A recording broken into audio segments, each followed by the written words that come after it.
he goes, or he asks God to bring him to God's holy dwelling.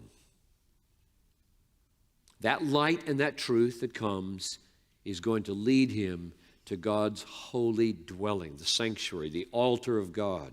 Let's read that. Middle of verse 3. Let them, this light and truth, let them bring me to your holy hill and to your dwelling. Then I will go to the altar of God. Amazing. He knows where he needs to go.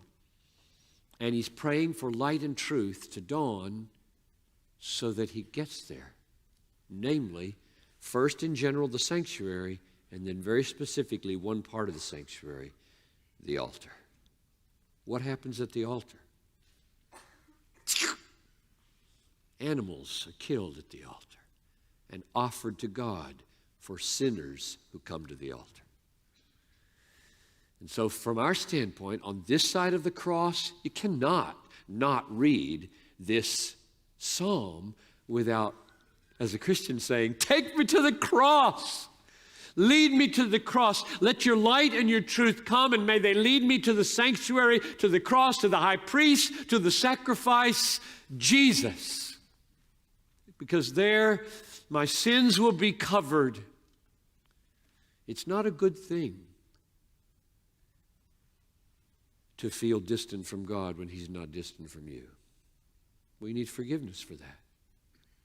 And many other things in our lives. So this side of the cross, we know what that kind of prayer means. Hebrews 13:10. We have an altar from which those who serve the tent have no right to eat. In other words, Christians now know that Jesus Christ has become the altar, he's become the high priest, he's become the sacrificed, so that when we read, I will go to the altar of God, that means I will go to Christ, my altar, my sacrifice, my high priest, and I will find there forgiveness.